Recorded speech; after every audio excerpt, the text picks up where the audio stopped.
Bom, bem-vindos à Sexta de Aprender do mês de fevereiro. A Sexta de Aprender de hoje, online, né? Agora nós estamos fazendo pelo nosso canal do YouTube, né? YouTube/Fundação Lanf, como você está vendo aí na tela, e o tema de hoje é Educação, Tecnologia e Redes Sociais.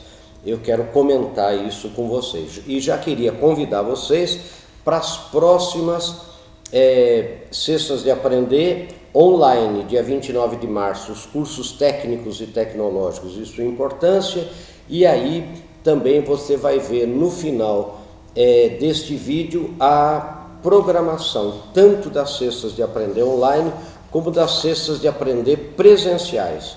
Então, dia 22 de fevereiro, por exemplo, às 16 horas, no Espaço São Bento, né, a Sexta de Aprender presencial sobre o tema Haverá Paz no Oriente Médio, né, onde nós vamos discutir a situação do Oriente Médio em função da Semana Mundial de Harmonia Interreligiosa pelas Nações Unidas. Mas o nosso tema de hoje é Educação, Tecnologia e Redes Sociais, e eu quero comentar rapidinho com vocês, para não tomar muito tempo de vocês, sobre esse tema. Gente, educação vem de ex ducere.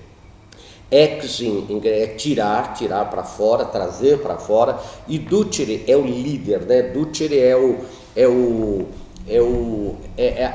líder que existe dentro da pessoa. Então você ex ducere é tirar da criança, né?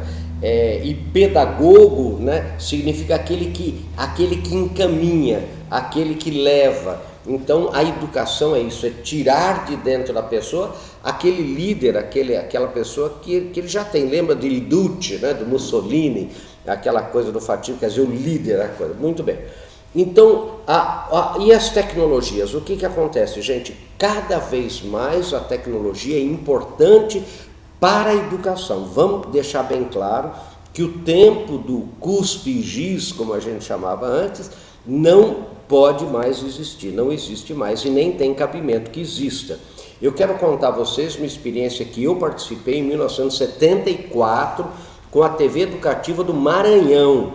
Para vocês terem uma ideia, já naquela época, mais de 80% dos professores de primeira a quarta série, naquele tempo chamava escola primária, né? Primeiro grau primário, e eram leigos, professores leigos, no interior do Maranhão, por exemplo, né? Que em regiões distantes do Brasil. Então esse caso foi do Maranhão. E junto com o Programa das Nações Unidas para o Desenvolvimento e a OIT, Organização Internacional do Trabalho, e junto com o Senafor, na época, que é o Centro Nacional de Formação de Pessoal para a Formação Profissional, né? Que era um órgão do MEC, junto com o projeto BRA 42 do PNUD, do Programa das Nações Unidas para o Desenvolvimento, foi desenvolvida a TV Educativa do Maranhão. O que é isso, gente? Como os professores eram muito leigos, então uma central fazia as aulas, né, com professores especializados, né, para primeira e quarta série, hein, gente? Prestem bem atenção.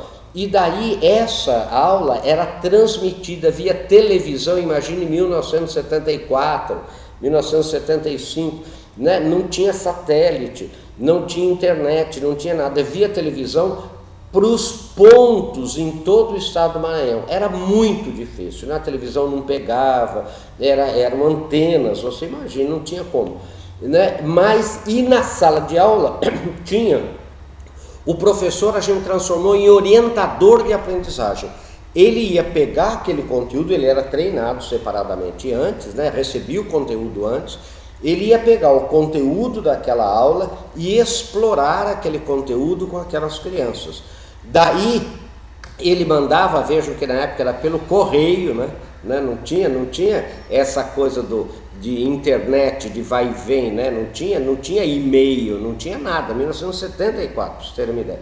Né? Antes, portanto, bem antes da internet, que é dos anos 80. Então, esse professor mandava as dúvidas e esse grupo de professores centrais respondia as dúvidas e mandava, então, e às vezes por telefone, às vezes quando tinha condição de telefone. Então o ensino à distância para regiões distantes do Brasil é fundamental, mesmo de primeira a quarta série.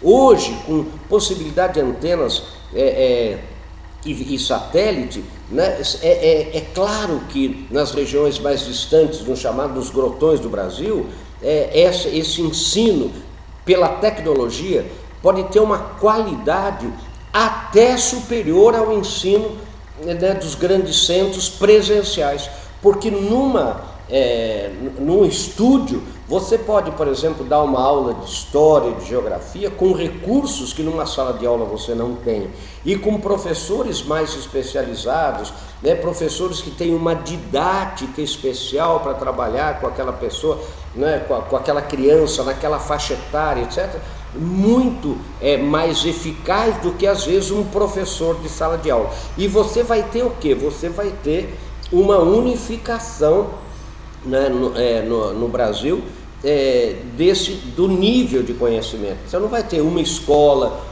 tem um nível pior, o outro, quer dizer, vai depender só do orientador de aprendizagem. Essa experiência a gente fez. Daí, em 1974, daí em Fortaleza teve a TV educativa de Fortaleza também, né? Isso nos anos 70, gente.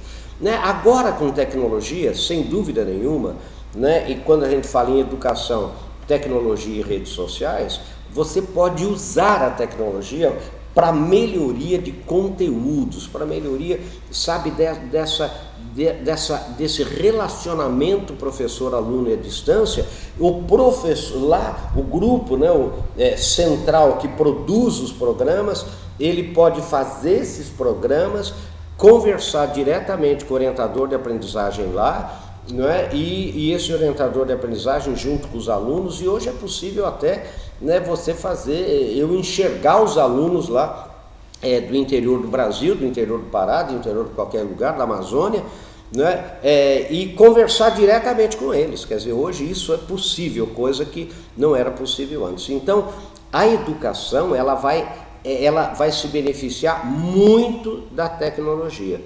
E as redes sociais? Vamos falar agora da realidade nossa. Será que a gente realmente não pode usar mais, né, as redes sociais para a educação? Quer dizer, usar na sala de aula às vezes, né, quando você não tem mesmo que você tenha esse ensino à distância, ou mesmo, você não pode permitir que as pessoas busquem conteúdos, né, no Google, busque conteúdos no YouTube e dividam, quer dizer, trabalhem em grupos, dividam, quer dizer, que aumente a sua capacidade de aprender em função, usando redes sociais, usando o que existe. E o orientador, o professor, o que ele vai fazer? Ele vai orientar dizendo, olha, cuidado, veja a fonte, veja quem está falando, veja se isso é verdade. Né? Ah, porque eu vi na Wikipédia, vamos ver lá se é verdade, vamos pegar as fontes que tem lá na Wikipédia, entrar nas fontes primárias para a gente ver se aquela informação é verdadeira, se aquilo realmente corresponde à realidade e assim por diante. Mas você imagine, por exemplo, que se a gente discute como nós vamos discutir, né, na sexta de aprender presencial Oriente Médio, nós vamos trabalhar, né, com vídeos, né, com mapas, mostrando detalhes, mostrando a região, mostrando depoimento de pessoas que moram lá. Quer dizer, você enriquece a educação de uma maneira muito grande. Então, nem sempre, gente, a gente tem que proibir. Olha, eu sou tão velho, né, como eu brinco, que nos anos 70 nós tivemos uma discussão na Escola Politécnica de São Paulo, na Faculdade de Engenharia, se o aluno poderia ou não entrar com calculadora na sala de aula. Porque a calculadora, porque era régua de cálculo, a calculadora ia embotar o desenvolvimento. Hoje, gente, né, se você, na lista de material de um curso de engenharia, tem lá uma calculadora, você tem que ter uma calculadora científica para poder... Então, veja, a gente às vezes briga com uma tecnologia que chega, né, porque a gente está com um pé no cais e um pé na balsa, a gente ainda não está... não incorporou, a gente tem medo do novo, lembrem disso, né? Eu como antropólogo sempre digo isso, né? A mudança é muito recente na história da humanidade, então a gente sempre busca as zonas de conforto, aquilo que a gente já conhece. Então, gente, vamos perder o medo. Eu acho que o objetivo da Sexta de Aprender de hoje é cada um de vocês pensarem, cada professor que está aqui assistindo, né, cada dirigente educacional, cada orientador, pensar como eu posso usar, em vez de brigar. Né, tem aquele ditado grego, você não para o rio, né, um curso d'água, você vá na frente e faça, né, um novo caminho, e o curso d'água vai seguir esse caminho. Agora, não adianta a gente lutar contra, por exemplo, as redes sociais, contra o WhatsApp, contra... Então, por que você não faz, por exemplo, na sua escola, como eu já vi isso acontecer, aqui no Brasil e fora do Brasil, grupos, por exemplo, de alunos interessados em geografia, e o professor fala... Só que todo mundo fala, mas vai dar mais trabalho para o professor. Vai mesmo. Né? Primeiro que o professor tem que conhecer mais, o professor vai ser desafiado no seu conhecimento, porque o aluno vai entrar nas redes sociais, vai entrar... Né, no YouTube, vai entrar no Instagram, vai entrar e vai vai buscar conhecimentos que às vezes o professor não buscou, quer dizer, ele não tem, pode ser coisas recentes, e aí o professor tem que ter a humildade, quer dizer, o pé no chão, né? Humildade vem de humus, que é pé no chão, tem que ter o pé no chão de ver que ele não é o dono da verdade, que ele não é o dono do saber, né? Então ele vai orientar o aluno, ensinando o aluno a aprender. E esse é o foco da nossa Fundação Luiz Almeida Marins Filho. Então o tema da nossa Cesta de Aprender de hoje, né, Educação, Tecnologia e Redes Sociais, é para vocês pensarem nisso. Gente, cada vez mais o aluno tem que ser o protagonista da busca do seu conhecimento. Quer dizer, o que a escola, o que o professor pode fazer é orientar o aluno, né, o aprendiz, nesse caminho da aprendizagem. Quer dizer, cada vez mais ele vai ser um pedagogo mesmo,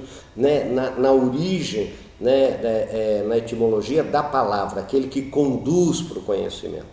Então, gente, agora eu queria pedir a vocês o seguinte, vocês podem aí fazer os comentários, as perguntas aí no YouTube e a gente vai respondendo, né, essas perguntas. A gente não está fazendo mais assim diretamente online, né, para a gente poder editar melhor, né? Muita gente reclamou que era um pouco lento, né, que era um pouco cansativo, então nós estamos fazendo isso, a gente joga um tema, vocês comentam e a gente pode fazer um outro comentário em cima dos comentários de vocês, o que será muito prazeroso para a gente fazer.